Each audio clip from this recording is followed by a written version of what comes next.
Hello friends, welcome to our channel Gyan Ganga Ayurvedic classes. आज हम लोग बात करने वाले हैं रक्त धातु के पार्ट 2 का। अर्थात इससे पहले हम लोगों ने रक्त धातु के पार्ट 1 के बारे में बात कर लिया था।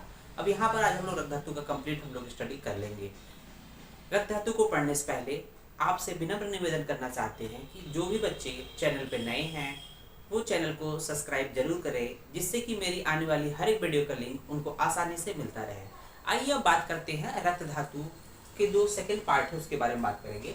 देखेंगे यहाँ पर हम लोग का नेक्स्ट जो टॉपिक है या हेडिंग है उस रक्त धातु वाले सिलेबस में जब क्रियाशाली की बात करेंगे, लेकिन वहाँ एक पॉइंट होता है रंजन कर्म ऑफ, मतलब रंजक पित्त द्वारा रस का रंजन। रंजक पित्त द्वारा रस का रंजन, तो रस जो आहार रस होता है, कहीं ना कहीं आहार रस से ही जब उस पर रक्ताग्नि की क्रिया होती है तो रक्ताग्नि क्रिया होने के बाद जो होती है वो रक्त धातु का निर्माण होता है। तो यहाँ पर जो रक्त धातु का निर्माण हो रहा है पर्टिकुलर विशेष प्रकार के पित्त से हो रहा है, तो वो पित्त कौन सी है? रंजक पित्त। तो कह रहा है रंजक पित्त द्वारा रस का रंजन। रस का रंजन, आहार रस का रंजन होगा तो रक्त वर्ण में कन्वर्ट हो जाएगा।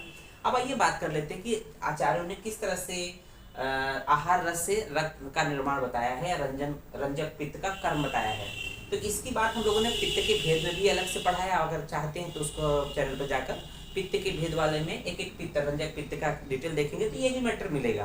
तो यहाँ देखेंगे कि यहाँ पर बताया, सुश्रुत ने बताया है सूत्र स्थान के यकृत प्लीहोर पित्तम तस्मिन रंजको अग्निरिति संज्ञा। अर्थात उन्होंने क्या बताया है कि रस का रंजन कहाँ होता है और किसके द्वारा होता है। तो उन्होंने कहा है यकृत प्लीहोर पित्तम, यकृत और प्लीहा में जो स्थित पित्त है। तो हम लोगों ने देखा था कि यकृत प्लीहा में जो पित्त होता है रंजक पित्त होता है। यकृत प्लीहा में कौन से पित्त का स्थान है? रंजक पित्त का स्थान होता है। तस्मिन रंजको अग्निरिति, उसको सुश्रुत ने रंजक अग्नि नाम दिया है। सुश्रुत ने रंजक पित्त न करके उसको सुश्रुत ने रंजक अग्नि का नाम दिया है। ध्यान रखिएगा, सुश्रुत ने हर एक जो पित्त के भेदों में उसको पित्त न कह के उन्होंने अग्नि कह दिया। जैसे पाचक पित्त की जगह पाचक अग्नि टर्म दिया है, रंजक पित्त की जगह रंजक अग्नि कहा है। तो ये रंजक अग्नि का स्थान कहाँ है? यकृत तो प्लीहा में है। हम लोगों ने रक्त निर्माण की जब बात किया था तो कहा था कि इसका स्थान या निर्माण की बात करते थे, यकृत प्लीहा में ही इसका स्थान बताया गया है। और वही यकृत प्लीहा में रंजक पित्त द्वारा जो आहार रस रक्त में वर्णित हो जा रहा, रंजित हो रहा है, अर्थात उसका कलर हो जा रहा है। तो ये बात सुश्रुत की हो गई। अब देखते हैं अष्टांग संग्रह ने क्या बोला है कि आमाशय आश्रय पित्तम। तो यहाँ पर थोड़ा सा वेरिएशन ये मिलेगा कि सुश्रुत ने रंजक पित्त का स्थान या आहार रस का रंजन बाई रंजक पित्त कहाँ पर माना था? यकृत प्लीहा माना था, क्योंकि उसकी उपस्थिति कहाँ थी? यहाँ पर थी, यकृत प्लीहा में थी। अब यहाँ पर अष्टांग संग्रह ने रंजक पित्त का स्थान या रस का रंजन कहाँ माना है? आमाशय, आमाशय आश्रयम पित्तम। आमाशय में स्थित या आश्रित जो पित्त होता है उसको क्या कहते हैं? रंजक पित्त, जो कि रस रंजनात्, जो कि रस का रंजन करता है। तो सुश्रुत और हृदय में यही बेसिक डिफरेंस है। सुश्रुत ने रंजक पित्त का स्थान कहाँ माना है? यकृत प्लीहा माना है, जबकि हृदय ने जो एक रंजक पित्त का स्थान आमाशय में माना है, या ये कह सकते हैं उसका रंजन आमाशय में होता है, रस का रंजन। अब नेक्स्ट हम लोग हेडिंग के बारे में बात करेंगे। तो देख रहे होंगे शुद्ध रक्त का लक्षण, फीचर्स ऑफ ब्लड। विशुद्ध रक्त या शुद्ध रक्त या विशुद्ध रक्त की बात करते हैं तो पहले भी हम लोग बात करते आए हैं, हम लोग रचना सारी में भी ये टॉपिक के बारे में पढ़े हैं। तो देखेंगे ये चीजें याद करने वाली चीजें हैं, क्योंकि ये आपके एग्जाम में पूछे ही जाते हैं। रस धातु रक्त धातु तो दे देगा पर्टिकुलर, और हेडिंग आपके सामने दे देगा कि इन हेडिंगों को एक्सप्लेन करिए। 20 नंबर में, 15 नंबर में, जैसा मतलब पैटर्न है, 5 नंबर 15 नंबर इस तरह की चीजें, या 10 नंबर मैक्सिमम होता है, 5 नंबर और 1 नंबर इस तरह से होता है। तो देखेंगे यहाँ पर शुद्ध रक्त के लक्षण को चरक ने सूत्र स्थान के 24वें चैप्टर में विधि सोड़ती अध्याय, जो 24वां जो सूत्र स्थान का चैप्टर है चरक का, विधि सोड़ती अध्याय है, इसका मतलब रक्त से संबंधित अध्याय है, रक्त का वर्णन किया गया है। उन्होंने क्या कहा है कि जो शुद्ध रक्त होता है, विशुद्ध रक्त होता है, जो प्योर ब्लड जिसकी बात करते हैं आयुर्वेद में, वो क्या होता है? तपनीय। देखेंगे तपनीय इंद्रगोप।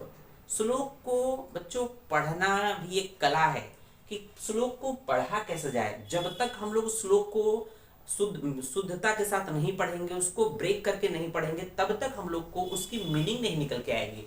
अगर हम इसको पढ़े तपनीय इंद्रगोपाभम तो ऐसा लगता है दोनों एक ही है, लेकिन अलग अलग दो वर्ड से मिले हैं। तपनीय इंद्रगोप, आभम। तपनी मतलब होता है स्वर्ण। तपन मतलब जैसे सोने को तपन मतलब कि बर्न किया जाता है, जलाया जाता है, red red colour, red heat किया जाता है। तो तपनी मतलब होता है स्वर्ण, गोल्ड कलर का ब्लड होता है, सोने के एक वर्ण का। इंद्रगोप, इंद्रगोप एक प्लांट होता है, वीर बहुटी होता है, कुछ जो रेडिश कलर का होता है। इंद्रगोप आभम, इंद्रगोप की आभा वाला। पद्म अलक्तक, पद्म अलक्तक का मतलब होता है रक्त कमल, लाल कमल के समान। सन्निभम मतलब समान। गुंजा फल सवर्णम, अर्थात गुंजा के फल के समान वर्ण का ये विशुद्ध रक्त होता है, शुद्ध रक्त होता है। तो शुद्ध रक्त को उन्होंने एक तरह से कंपेयर किया किससे? तपनी अर्थात स्वर्ण के समान, इंद्रगोप अर्थात इंद्रगोप के आभा वाला, पद्म अलग रक्त कमल के समान, गुंजा फल सवर्णम च, गुंजा फल के वर्ण के समान शुद्ध रक्त होता है। ये तो बात चरक ने किया है। बात करते हैं सुश्रुत की। तो सुश्रुत ने क्या कहा है कि इंद्रगोप प्रतिकाशम, इंद्रगोप जो वीर बहुटी होता है, प्लांट होता है, उसके प्लांट के समान। असंहतम, असंहत मीन्स होता है द्रव, द्रव लिक्विड के रूप में होता है रक्त। असंहतम विवर्णम च, अविवर्णम च प्रकृतस जानियात, जो प्रकृत जो है शुद्ध रक्त होता है वो अविवर्ण होता है, असंहत होता है, इंद्रगोप प्रतिकाशम होता है। ये सुश्रुत ने बोला है। ये तो बात हो गई कि शुद्ध रक्त के बारे में। अब बात करते हैं रक्तसार पुरुष के लक्षण। तो हम लोगों ने जब सार की बात किया था, अष्टविध सार के बारे में बात किया था, या सार की परीक्षा के बारे में बात किया था, तो वहां पर हम लोगों ने ये बोला था कि जब धातु की परीक्षा करते हैं, करने के लिए सार की परीक्षा की जाती है।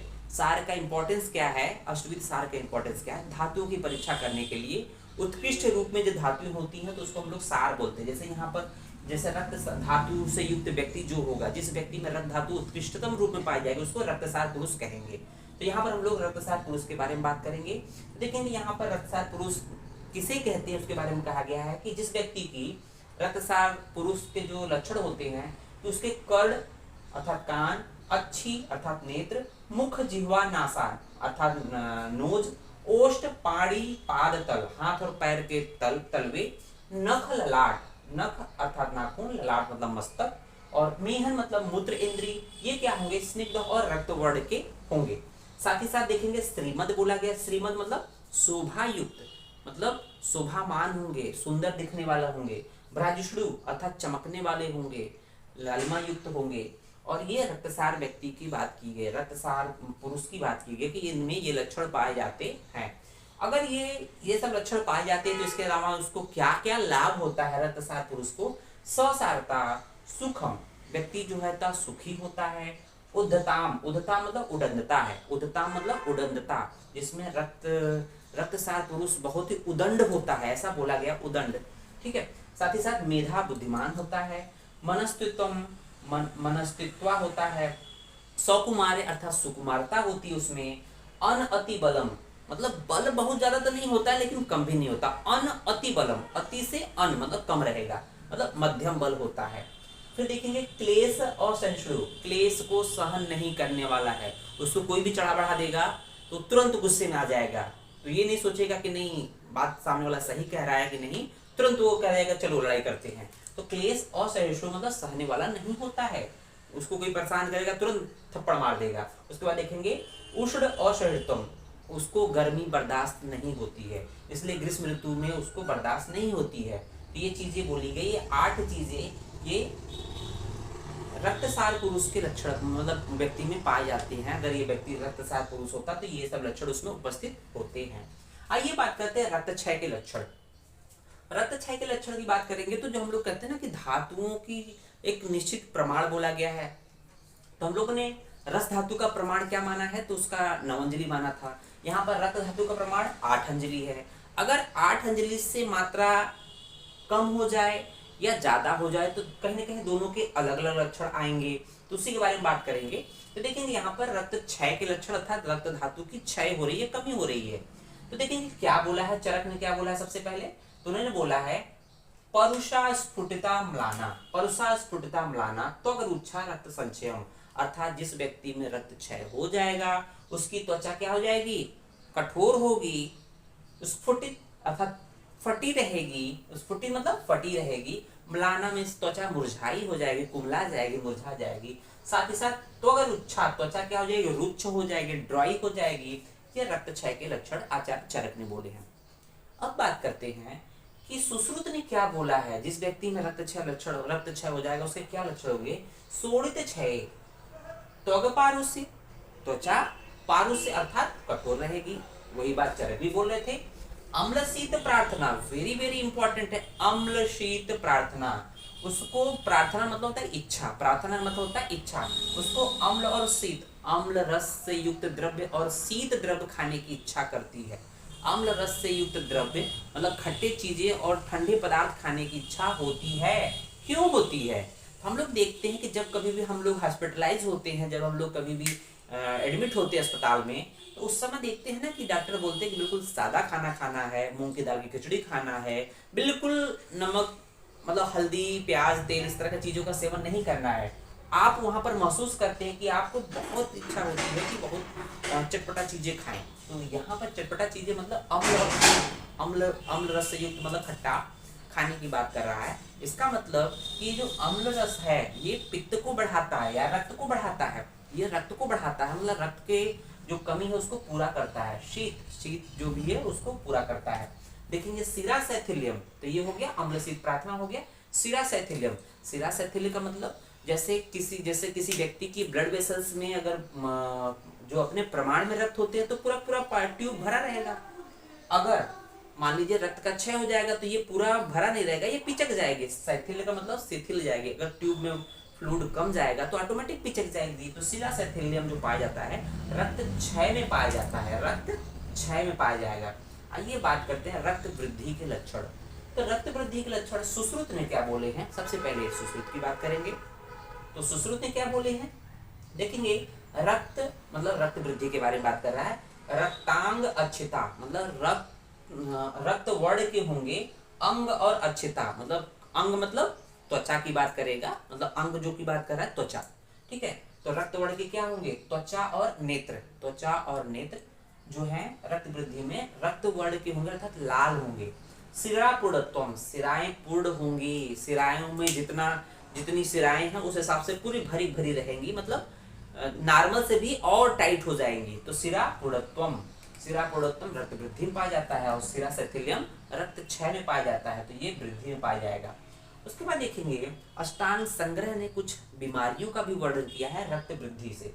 रक्त वृद्धि होने पर कुछ बीमारियां जैसे कुष्ठ है, स्किन डिजीज है, विषर्प है, ये भी स्किन डिजीज है, पिटिका है जो स्किन डिजीज है जिसपे फोड़े फुंसी जाते हैं, असिरिक दर है जो कि गायनी के केस लेडीज केस में होता है, वाइट डिस्चार्ज या रक्त का स्राव होता है योनि से, अच्छी मुख मेड और साथ ही साथ मुख मेड अच्छी नेत्र मुख और मेड में और गुद में दाह होगा, प्लीहा रोग होगा, गुल्म रोग होगा, बिदृदी मतलब होता है फोड़े फुंसी एब्सेस होंगे, और साथ ही साथ व्यंग है, कामला है, जॉन्डिस जिसको बोलते हैं, अग्निनाश अग्नि का नाश होगा, तमह प्रवेश व्यक्ति अंधेरे में चला जाएगा, उसके सामने अंधेरा छा जाएगा, रक्त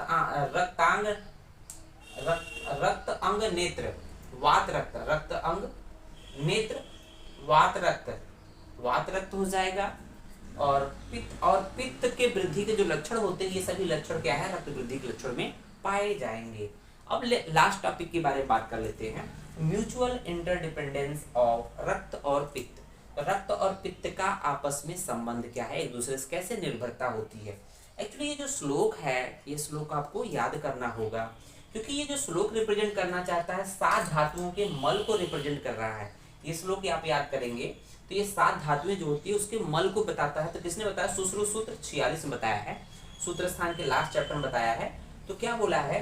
कफ पित्तम मलम खेसु स्वेद स्याद नख रोम च नेत्र वृत्त त्वचु च स्नेहो धातु नाम क्रमशः मल। तो यहाँ देख रहे होंगे कि एक एक धातुओं के मल को क्रमशः बताया गया है, तो हमें सिर्फ रक्त और पित्त का देखना है। तो देखेंगे रस धातु का मल क्या है? कफ है। जब हम लोग रस धातु के निर्माण की बात करते हैं तो उसके मल के रूप में देखेंगे कफ बनता है। उसी तरह से जब रक्त धातु निर्माण की बात किया था तो उसके मल के रूप में पित्त का निर्माण होता है। तो रक्त धातु का जो मल होता है वो पित्त होता है, इसलिए इसको हम लोगों ने गोला कर दिया है। बाकी देखेंगे मलम खेसु मतलब हो जाएगा जो भी स्रोतों से, चाहे यहाँ पे कर्ण के मल होंगे, चाहे नासा के मल होंगे, मुख के मल होंगे। ये सब क्या है, ये एक तरह से तीसरी जो धातु है, रस रक्त मांस के मल है ना। तो इसी तरह से आप एक एक धातुओं के मल की बात किया गया, हम सेकंड नंबर के मल अर्थात पित्त और रक्त के बारे में देखना था। तो कुछ इस तरह से आपके जो रक्त वाला धातु का पार्ट 2 अर्थात रक्त धातु कंप्लीट होता है। उम्मीद है वीडियो समझ में आया है। धन्यवाद।